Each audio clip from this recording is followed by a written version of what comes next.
ಮಜ್ಜಿ ಮಸಾಲ ಎಂತ ಅಡಿಗೆಯ ರುಚಿಯಾಗೋ ರಹಸ್ಯವು 20 ರೂಪಾಯಿ. ಕಾವೇರಿ ನೀರು ಹರಿಸುವ ವಿಚಾರಕ್ಕಾಗಿ ಕರ್ನಾಟಕ ಬಂದ್ಗೆ ಇದೀಗ ಕನ್ನಡ ಪರ ಸಂಘಟನೆಗಳು ಕೂಡ ಕರೆಯನ್ನ ಕೊಟ್ಟಿರೋದು. ಬೋತ್ ತಮಿಳುನಾಡು ಮತ್ತು ಕರ್ನಾಟಕಕ್ಕೆ ಸೇರಿ ಒಟ್ಟು 97.10 TMC ನೀರು ಬೇಕಾಗುತ್ತೆ. ಬಟ್ ಇರೋದು 64.15 TMC ನೀರು ಮಾತ್ರ. ಉಳಿಕೆ ನೀರಿಗಾಗಿ ಎರಡೂ ರಾಜ್ಯಗಳು ಕೂಡ ಕಿತ್ತಾಟವನ್ನ ಮಾಡ್ತಾ ಇದ್ದಾವೆ. ಸೊ ಆಗಸ್ಟ್ 13ಕ್ಕೆ ಕನ್ನಡ ಪರ ಸಂಘಟನೆಗಳು ಕೂಡ ಇದರ ವಿರುದ್ಧವಾಗಿ ಕರ್ನಾಟಕ ಬಂದ್ಗೆ ಕರೆಯನ್ನು ಕೊಟ್ಟಿರೋದು. CWMAಯಲ್ಲೂ ಕೂಡ ನಿನ್ನೆ ಕರ್ನಾಟಕಕ್ಕೆ ಸೋಲಾಯಿತು, ವಾದವನ್ನ ಮಾಡಿದ್ರೂ ಕೂಡ CWRC ಏನೋ ಆದೇಶವನ್ನ ಕೊಟ್ಟಿತ್ತು. ದಿನನಿತ್ಯವೂ 3500 ಕ್ಯೂಸೆಕ್ ನೀರನ್ನ ನೀವು ಹರಿಸಲೇಬೇಕು ಅಂತ ಅದು ಕೂಡ ಆದೇಶವನ್ನ ಎತ್ತಿ ಹಿಡಿದಿತ್ತು. ಸೊ ಮತ್ತೆ ನಾನು ನಮ್ಮ ಪ್ರತಿನಿಧಿ ಶಿವಕುಮಾರ್ ಜೋಹಳ್ಳಿ ಅವ್ರನ್ನ ಸಂಪರ್ಕ ಮಾಡ್ತೀನಿ.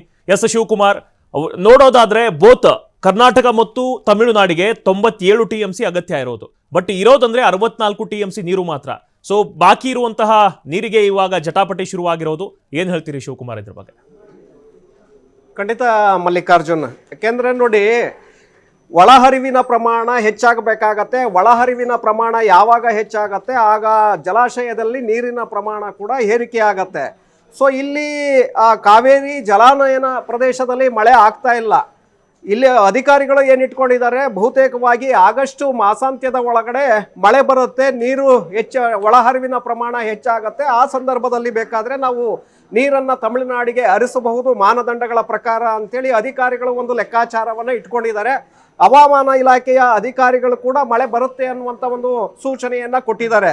ಆದರೆ ಈಗಿನ ಸದ್ಯದ ಪರಿಸ್ಥಿತಿಯನ್ನು ನೋಡ್ತಾ ಹೋದರೆ ಬರದ ಪರಿಸ್ಥಿತಿ ಇನ್ನೂ ಕೂಡ ಮುಂದುವರಿತಾ ಇದೆ. ಹಳೆ ಮೈಸೂರು ಭಾಗದಲ್ಲಿ ಇನ್ನೂ ಮಳೆ ಆಗ್ತಾ ಇಲ್ಲ. ನೀವು ಹಳೆ ಮೈಸೂರು ಭಾಗದಲ್ಲಿ ಮಳೆ ಆದರೆ KRS ಡ್ಯಾಮಿಗೆ ನೀರು ಬರೋದಿಲ್ಲ. ನೀವು ಕೇರಳ ಮತ್ತು ಕೊಡಗಿನಲ್ಲಿ ಮಳೆ ಬಂದರೆ ಮಾತ್ರ KRS ಡ್ಯಾಮ್ಗೆ ನೀರು ಬರುತ್ತೆ. ವಯನಾಡಿನಲ್ಲಿ ಮಳೆ ಬಿದ್ದರೆ ಅದು ಕಪಿಲಾ ನದಿ ಅಂತ ಏನು ಕರಿತೀವಿ, ಕಪಿಲಾಗೆ ನೀರು ಬರುತ್ತೆ. ಈ 4 ನದಿಗಳ ನೀರು ಏನಿದೆ, ಹೇಮಾವತಿ, ಕಬಿನಿ, ಆರಂಗಿ ಮತ್ತು ಕಾವೇರಿ, ಈ 4 ನದಿಗಳ ನೀರು ತಮಿಳುನಾಡಿಗೆ ಹರಿದು ಹೋಗುತ್ತೆ. ಆಗ ಆ ನೀರನ್ನು ಕೌಂಟ್ ಮಾಡಲಾಗತ್ತೆ.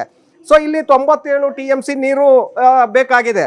ಆದರೆ ಇರುವಂತಹ ನೀರಿನ ಪ್ರಮಾಣ ಈಗ 4 ಜಲಾಶಯಗಳ ನೀರಿನ ಪ್ರಮಾಣ ಇರೋದು 64 TMCಗಳು, ಅಂದರೆ ಅಷ್ಟು 4 ಡ್ಯಾಮ್ಗಳಲ್ಲಿ ಇರುವಂತಹ ನೀರು.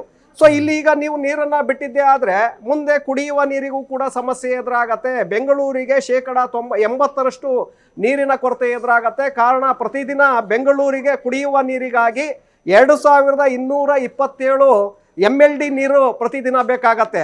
ಸೊ ಇಲ್ಲಿ ಇರುವಂತಹ ಪ್ರಮಾಣವನ್ನು ಗಮನಿಸಿದಾಗ ಈಗ 3500 ಕ್ಯೂಸೆಕ್ಸ್ ನೀರನ್ನು ನೀವು ಪ್ರತಿದಿನ ಬಿಟ್ಟಿದ್ದೇ ಆದರೆ ಬೆಂಗಳೂರಿನ ಕುಡಿಯುವ ನೀರಿಗೂ ಕೂಡ ಹಾಹಾಕಾರ ಶುರುವಾಗತ್ತೆ. ಆಗ ಪ್ರತಿ ಹನಿ ನೀರಿಗೂ ಕೂಡ ಜನ ಪರದಾಡುವಂತಹ ಪರಿಸ್ಥಿತಿ ನಿರ್ಮಾಣವಾಗತ್ತೆ. ಆಗ ಖಾಸಗಿ ಬೋರ್ವೆಲ್ಗಳು ಅಥವಾ ಇನ್ನಿತರೆ ಬೋರ್ವೆಲ್ಗಳಿಂದ ಟ್ಯಾಂಕರ್ ಮೂಲಕ ನೀರನ್ನು ಪೂರೈಸಬೇಕಾದಂತಹ ಅನಿವಾರ್ಯ ಪರಿಸ್ಥಿತಿ ಇಲ್ಲಿ ನಿರ್ಮಾಣ ಆಗತ್ತೆ. ಸೊ ಹಾಗಾಗಿ ಸರ್ಕಾರ ಬಹಳ ಎಚ್ಚರಿಕೆಯಿಂದ ನಡ್ಕೊಳ್ತಾ ಇದೆ. ಯಾವುದೇ ಕಾರಣಕ್ಕೂ ಕೂಡ ನಾವು ನೀರನ್ನು ಬಿಡೋದಿಲ್ಲ. ಯಾಕೆಂದರೆ ಈ ಒಂದು ಪರಿಸ್ಥಿತಿಯಲ್ಲಿ ನಾವು ನೀರನ್ನು ಬಿಟ್ಟಿದ್ದೆ ಆದರೆ ಮುಂದಿನ ದಿನಗಳಲ್ಲಿ ಬೆಂಗಳೂರು ಮತ್ತು ಮೈಸೂರಿಗೆ ಕುಡಿಯುವ ನೀರಿನ ಸಮಸ್ಯೆ ಎದುರಾಗುತ್ತೆ ಅನ್ನುವಂಥದ್ದು ಸರ್ಕಾರಕ್ಕೂ ಕೂಡ ಬಹಳ ಚೆನ್ನಾಗಿ ಗೊತ್ತಿದೆ. ಆ ಕಾರಣಕ್ಕೆ ಹೇಗಾದರೂ ಮಾಡಿ ನ್ಯಾಯಾಲಯದ ಮೂಲಕನೇ, ಕಾನೂನು ಹೋರಾಟದ ಮೂಲಕನೇ ಇದನ್ನು ಬಗೆಹರಿಸ್ಕೊಳ್ಬೇಕಾಗತ್ತೆ.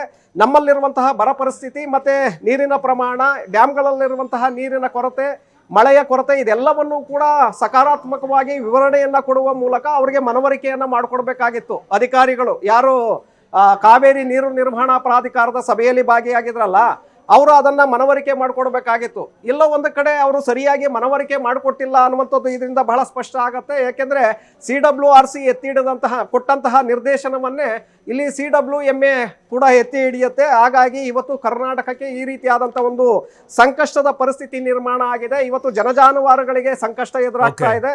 ಇನ್ನೊಂದು ಕಡೆ ಪ್ರತಿಭಟನೆಗಳು ಕೂಡ ಹೆಚ್ಚಾಗ್ತಾ ಇದೆ. ಈಗ ಕರ್ನಾಟಕ ಬಂದ್ಗೂ ಕೂಡ ಈಗ ಕನ್ನಡ ಪರ ಸಂಘಟನೆಗಳು ಕರೆಯನ್ನು ಕೊಟ್ಟಿದೆ. ಇದು ಹೀಗೆ ಮುಂದುವರಿಯುತ್ತೆ. ಏನಾದರೂ ಒಂದು ವೇಳೆ ಸರ್ಕಾರ ಅಲ್ಲಿ CWMA ಕೊಟ್ಟಿರುವಂತಹ ನಿರ್ದೇಶನವನ್ನು ಪಾಲನೆ ಮಾಡದೆ ಹೋದರೆ ಕಾನೂನನ್ನು ಉಲ್ಲಂಘನೆ ಮಾಡಿದಂತಹ ಅಪವಾದವನ್ನು ಎದುರಿಸಬೇಕಾಗತ್ತೆ. ಈ ಕಡೆ ನೀರನ್ನು ಬಿಟ್ಟಿದ್ದೇ ಆದರೆ ರೈತರು, ಜನಸಾಮಾನ್ಯರ ಕೆಂಗಣ್ಣಿಗೆ ಗುರಿಯಾಗಬೇಕಾಗತ್ತೆ. ಅಂತಹ ಒಂದು ಸಂದಿಗ್ಧ ಪರಿಸ್ಥಿತಿ ಇವತ್ತು ಮುಖ್ಯಮಂತ್ರಿಗಳಿಗೆ ಎದುರಾಗಿದೆ, ಕರ್ನಾಟಕ ಸರ್ಕಾರಕ್ಕೆ ಎದುರಾಗಿದೆ. ಮಲ್ಲಿಕಾರ್ಜುನ್, ಥ್ಯಾಂಕ್ ಯು ಶಿವಕುಮಾರ್ ತಮ್ಮೆಲ್ಲ ಮಾಹಿತಿಗಾಗಿ.